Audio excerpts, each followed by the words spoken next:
নমস্কার বন্ধুরা, বাংলার খবরে আপনাদের স্বাগতম। বন্ধুরা, বাংলার খবরে আজ যেই বিষয় নিয়ে আলোচনা করতে চলেছি সেটি হলো পশ্চিম বাংলা বর্তমানে পশ্চিম বাংলাদেশের রূপান্তর হতে চলেছে। কারণ আমরা দেখছি 2016 সালের পর থেকে ধীরে ধীরে যেভাবে পশ্চিমবঙ্গে দুর্গাপূজা হোক, কালী পূজা হোক, রামনবমী হোক, রাম দশরা হোক এবং সরস্বতী পুজো হোক, যে কোনো পূজায় মুসলিমরা, বিশেষ করে মুসলিমরা উদারতা পরিচয় না দিয়ে যেভাবে একটা আক্রমণ ভূমিকা নিচ্ছে, যেটা পুরোপুরি বাংলাদেশের মধ্যে দেখা যাচ্ছে। বাংলাদেশে আইন শৃঙ্খলা পুরো ভেঙে গেছে। বাংলাদেশে আইন শৃঙ্খলা বলতে এবং সুস্থ সরকার চালানোর মতো ক্ষেত্রে কোনো লোক নেই। সেই বাংলাদেশে যেভাবে সংখ্যালঘুদের উপরে পরিকল্পনা মাফিক হামলা হচ্ছে এবং তাদের মা বোনদের উঠিয়ে নিয়ে গিয়ে রেপ ধর্ষণ করছে এবং তাদের সম্পত্তি লুটপাট করছে, একই সাথে আওয়ামী লীগ যারা করতেন তাদের বিভৎসভাবে হত্যা, ধর্ষণ এবং নানারকম লুটপাট চলছে তাদের সম্পত্তির উপর। ওই পরিবেশটা পশ্চিমবঙ্গে ধীরে ধীরে হতে চলছে। তার নমুনা আমরা বিভিন্ন জায়গায় পাচ্ছি। প্রত্যেক বছর সরস্বতী পূজার সময় পশ্চিমবঙ্গে কোনো না কোনো স্কুলে ঝামেলা হবেই।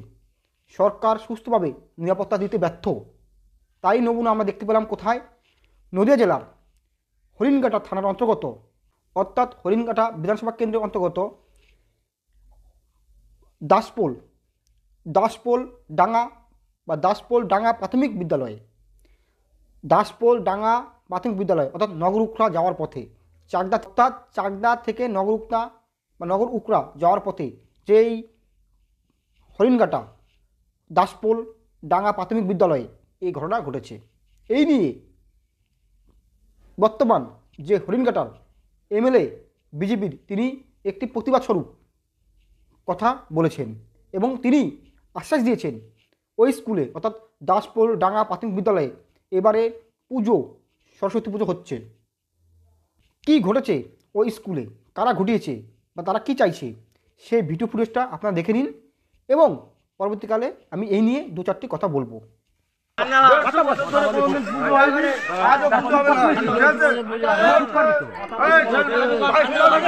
আপনার 24 ঘন্টাও লাগবে না, 24 ঘন্টাও লাগবে না। 150 বছরের পুরনো মন্দির, এখানে কোনো হিন্দুদের কোনো অনুষ্ঠান হয় না। আপনি কে দিলে সরকার পেয়েছেন, গাড়ি ভরে দেবো আপনাকে। আপনি ভস্করতা বজায় রাখুন, এইভাবে ভস্করতা বজায় রাখুন। আমি কি অবস্থা আমি বলবো আপনার এখানে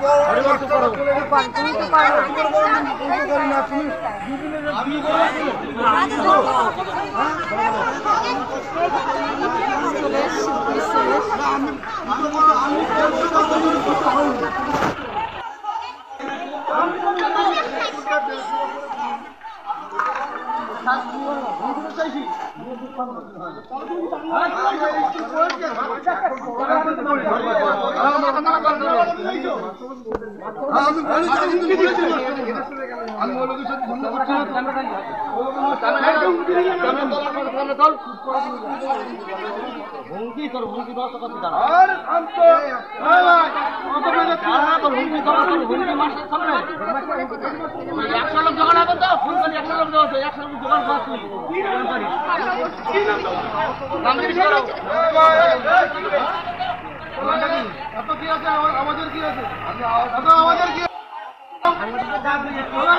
সাংবাদিক গায়ে আছে তো, কথা বলে সাহস আজকাল গায়ে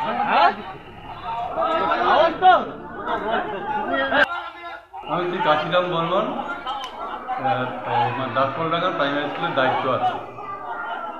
আমাকে আলিদুদ্দিন মণ্ডল বলে এক ব্যক্তি, এই গ্রামেরই, উনি আমাকে হুমকি দিয়ে বলেছেন যে আপনাকে 24 ঘন্টার মধ্যে ট্রান্সফার করে দেবে। আপনার কি চুলকানি হয়েছে? চুলকানি হয়েছে আপনার? ওই 450 পুজো মিটিং ডেকেছিল, মানে পুজো তো হওয়া উচিত, এছাড়া আমি বেশি কিছু বলতে চাই না। আমি চাপে আছি, বুঝলাম তো। হ্যাঁ, বিচার তো অন্যায় করেছে, সেইটা তো বিচার হওয়া উচিত। মন্ডল তাহলে আমরা ভিডিওটা দেখে কি বুঝলাম? পশ্চিমবাংলা ভারতের একটি অঙ্গরাজ্য, যারা বাংলা ভাষাভাষী হিন্দু মুসলমান এতদিন সম্প্রীতি নিয়ে বজায় রেখে বাস করতাম, সেই সম্প্রীতির ভিতরে অশান্তি লাগাচ্ছে এই কিছু উগ্রপন্থী সংখ্যালঘু ভাই বোনরা। তার জ্বলন্ত উদাহরণ এই ভিডিও ফুটেজে দেখলেন। এখানে বলা হচ্ছে যিনি প্রধান শিক্ষক দায়িত্ব আছেন সেই দাসপোল ডাঙ্গা প্রাথমিক বিদ্যালয়ের, তিনি বললেন কি? তিনি বললেন কিছু সংখ্যালঘু বাচ্চা এবং সংখ্যাগুরু বাচ্চা অর্থাৎ হিন্দু মুসলমান বাচ্চারা বলেছেন এবার ওই স্কুলে সরস্বতী পুজো হবে, এতদিন হতো না। এবং তারা সেই মোতাবেক তিনি একটা মিটিং ডাকার ব্যবস্থা করছেন এবং সেখানে একটা পুজোর আয়োজন করার চেষ্টা করছেন। সেখানেই বুথ সভাপতি হাবিবুল মণ্ডল নামে এক দুষ্কৃতী চড়াও হয় তার উপরে, তাকে রুখে যায়, তাকে গালমন্দ করেন তৃণমূলের, সে হাবিবুল মণ্ডল তৃণমূলের। তিনি এমন হুমকি দেন ওই শিক্ষককে, বলছে কি আপনাকে 24 ঘন্টা এখান থেকে ট্রান্সফার করে দেবো। তাহলে ভেবেছেন কত বড় দুষ্কৃতী, কত বড় ক্ষমতাসীন লোক, কত বড় গুন্ডা। একজন বুথ সভাপতি, সামান্য একটি বুথ সভা মানে প্রায় 800-900 ভোটের বা 700 ভোটের যে এলাকা থাকে সে বুথের একজন সভাপতি, এবং হুমকি দিচ্ছে একটা হেড স্যারকে, শিক্ষক একটা প্রাথমিক বিদ্যালয়ের শিক্ষককে হুমকি দিচ্ছে। এ হলো নমুনা। এবং এই প্রেক্ষাপটে যে হরিণঘাটার বিধায়ক কবিয়াল অসীম কুমার সরকার তিনি কি প্রতিক্রিয়া দিয়েছেন সেটা দেখে নেই বা জেনে নেই, তারপরে আবার আমার প্রতিক্রিয়া জানাবো।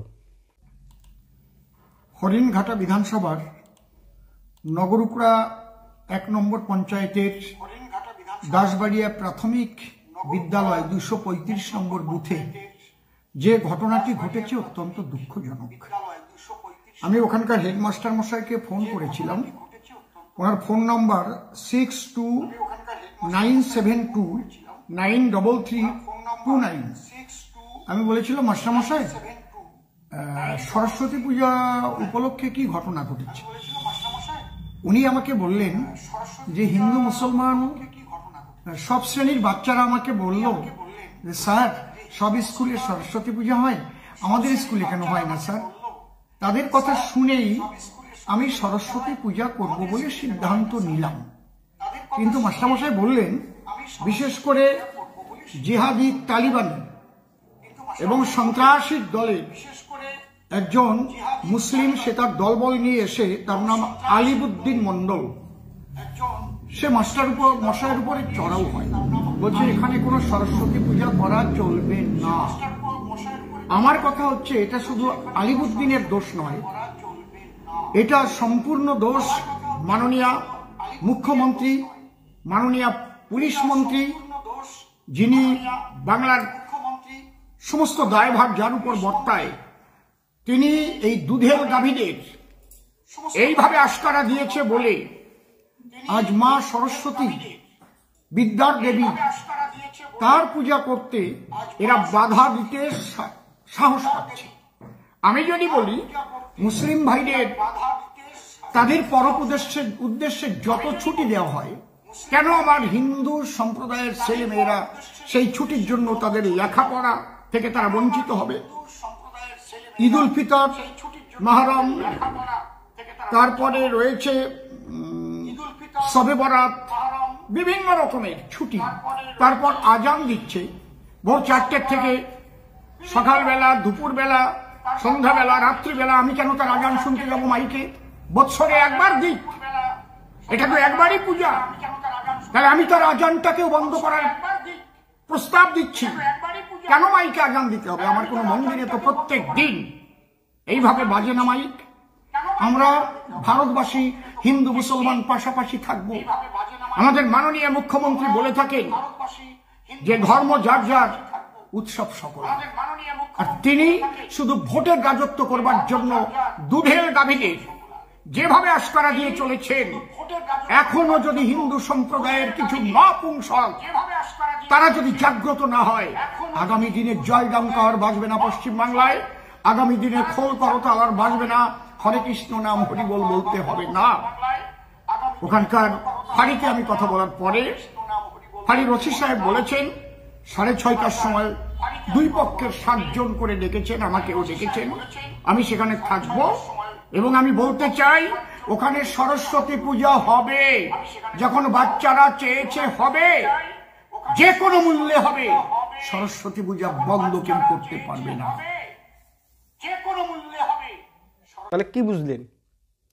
হরিণঘাটা বিধানসভার এমএলএ কবিয়াল অসীম কুমার সরকার, তার নাম, যেখানে বাংলা ভাষাভাষী মানুষ আছে, সমস্ত মানুষ তার নাম শোনেনি এমন কোনো মানুষ নেই। হরিণঘাটা বিধানসভার বিধায়ক কবিয়াল অসীম কুমার সরকার যে বক্তব্যটি রাখলেন পরিষ্কারভাবে, তাতে পরিষ্কার হয়ে গেছে কারা এই স্কুলে দাসবেরিয়া ডাঙ্গা প্রাথমিক বিদ্যালয়ে কোন দুষ্কৃতীরা, কোন দলের দুষ্কৃতী এবং কোন দুষ্কৃতী জামায়াত ইসলামী জঙ্গিরা এই পুজো বন্ধ করতে উঠে পড়ে লেগেছে তিনি পরিষ্কার বললেন। এবং তিনি বললেন সন্ধ্যায় এই নগর উখড়া 1 নং গ্রাম পঞ্চায়েতের যে প্রাথমিক বিদ্যালয়ের কথা বলেন উনি, সেই প্রাথমিক বিদ্যালয়ে মিটিং হবে, 2 দল থেকে স্বাধীন করে থাকবে এবং তিনি আশ্বাস দিলেন এখানে এবার সরস্বতী পুজো হবে। এবং এখানে মুসলিম এবং হিন্দু শিশু বাচ্চারা দাবি করছে সমস্ত স্কুল পুজো হয়, এই স্কুল পুজো হয় না কেন। সেই মোতাবেক তিনি একটি মিটিং ডেকে বাচ্চাদের পুজোর করার আশ্বাস দিয়েছিল প্রধান শিক্ষক। সেটাকে বানচাল করার জন্য হাবিবুল মণ্ডল নামে এক দুষ্কৃতী বারে কবিয়াল অসীম সরকার কথাটা বলেছেন পরিষ্কারভাবে। তিনি তীব্র ভাষায় প্রতিবাদ করেছেন।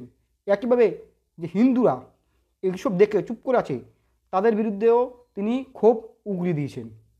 এখনই প্রতিবাদ করার সময় এসছে, না প্রতিবাদ করলে ভারতবর্ষে তো বটে, বাংলাতে নাম কীর্তন এবং রাম নাম করার সময় থাকবে না। তাই তিনি তীব্র ভাষায় প্রতিবাদ করলেন, সেই ভিডিও দিয়েছি। এবং কোথা থেকে এই ঘটনার সূত্রপাত, কোন জায়গায় কীভাবে দুষ্কৃতীরা ঘুরে বেড়াচ্ছে এই সরকারের মদতে, সেটাও তিনি তুলে ধরলেন। এই সরকারের যে প্রচ্ছন্ন মদত আছে তারও কথা তিনি তুলে ধরলেন এই ভিডিওর মাধ্যমে। ভিডিওটি ছড়িয়ে দিন এবং ভালো লাগলে সাবস্ক্রাইব ও লাইক করুন। নমস্কার।